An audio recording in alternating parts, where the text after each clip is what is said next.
You 100% read that title right.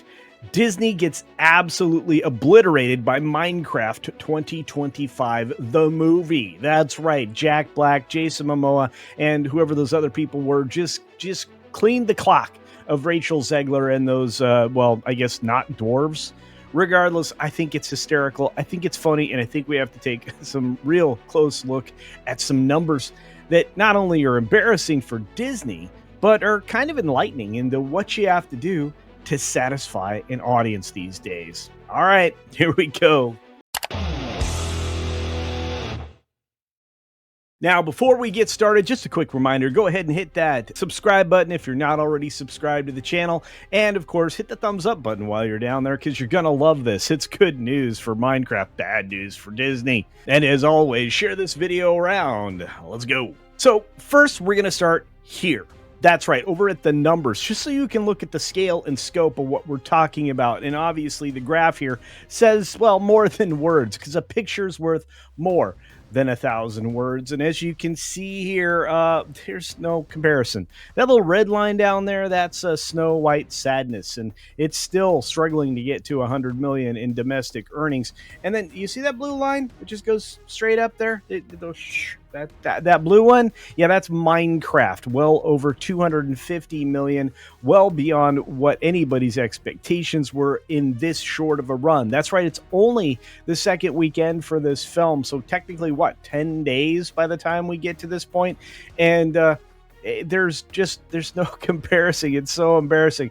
At a $150 million production budget, which read 180 million more likely, plus obviously advertising, versus Disney's Snow White's $270 million, which is at least $100 million less than what it's actually cost them. In fact, we're going to be able to confirm that here in just a few months. And you look at just how these films opened and just the massive difference between the theatrical engagements and everything in between. With just under or just a little over half the theatrical engagements, you have the domestic opening weekend comparison, which is what? $120 million difference.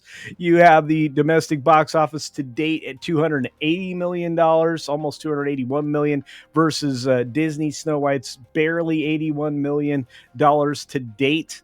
How terrible is that? You have nothing needing to be adjusted for inflation, of course, but you have that international box office that there is no compare. In fact, Snow White still hasn't crossed $100 million internationally in all those other markets. So when you look at the comparison here, $550 million for Minecraft versus $101 million for Snow White. Well, there's nothing you can do but laugh. Now, we've got to get into what's actually going on. We're going to start with Deadline coming up next. Chicken Jockey.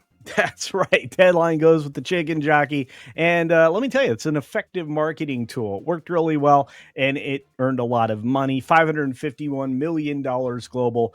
The amateur, I guess, rolled in there with $32 million in international box office. It's a really weird way to introduce that. But there's a reason that Nancy does this. She's the international expert, whereas Anthony actually does all the domestic. So let's take a look at these numbers. Updated, the Chicken Jockey has galloped past the half-century mark at the global box office with a Minecraft movie at an estimated $550.6 million. I think that'll go up just a skosh. And of that, $269 million is from overseas. That number might go up a little bit too, over 270. And during the sophomore session, that would be the second weekend, Warner Brothers' legendary hit added $79.6 million from 76 international box office markets. That's an amazing minus 42% hold, excluding China. China is going to be the wild card from now on, whether or not they even take American movies going forward. It is a very interesting weekend indeed. The top 5 markets outside of the United States are the UK at 39.8, China at 20.3, Germany at 18.9, Mexico at 18.7, and Australia at 18.5.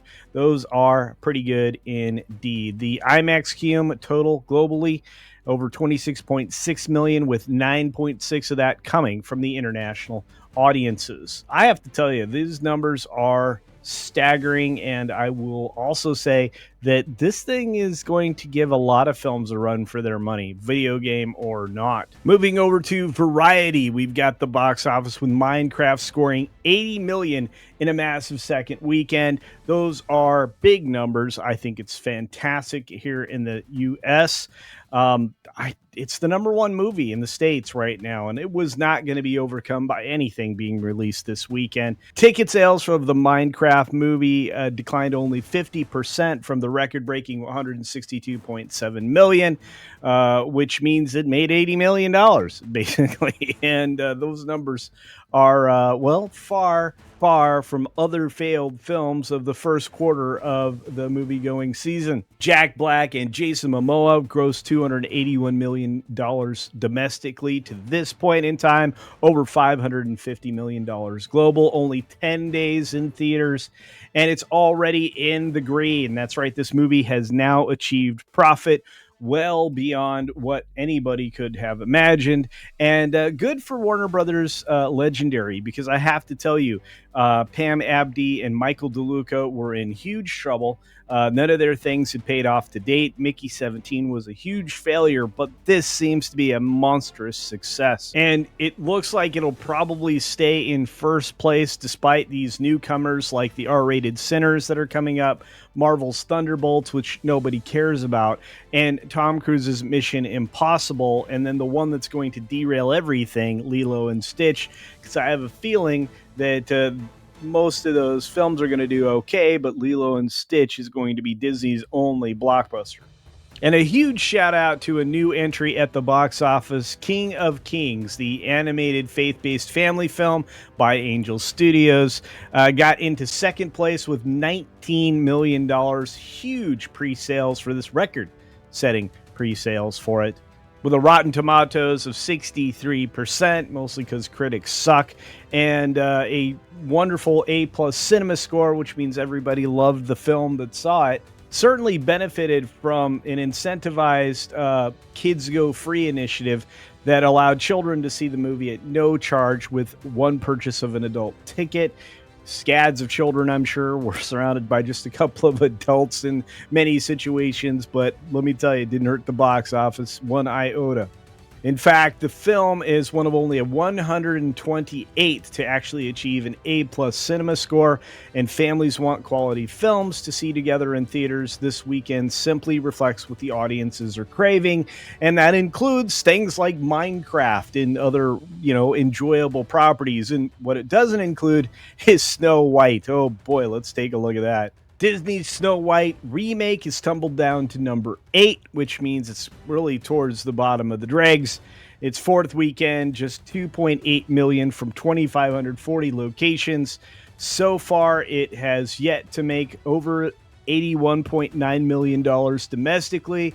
It'll never reach 100 million here in the States, which is really good news for those of us who knew just how garbage narrative laden this film was going to be and how terrible Rachel Zegler is as a person.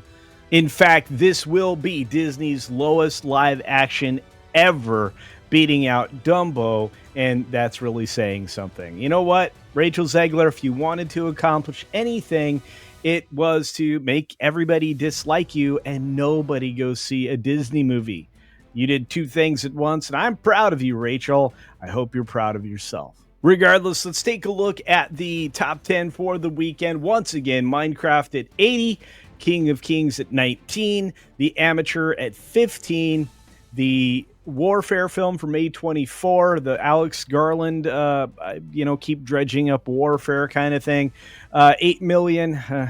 I don't know why they keep giving him money. Drop at 7.5 million, and The Chosen Last Supper Part 3 for $5.8 million. Behind that is number 7, which is A Working Man, and coming up in 8th, as we mentioned before, Snow White at a dismal $2.8 million. My goodness, down with the dregs. Outside of the two also rans, I don't know that there's much else to say other than congratulations to Minecraft and to you fair audience goers for pushing to the top something, I guess, worth seeing. I don't know. I thought it was an average movie, but it's perfect for the audience that they targeted. And wouldn't it be nice if more film studios actually focused on that aspect of the money making enterprise of the movies? On that note, be sure to take care of yourself, take care of others, and until next time, see ya for real.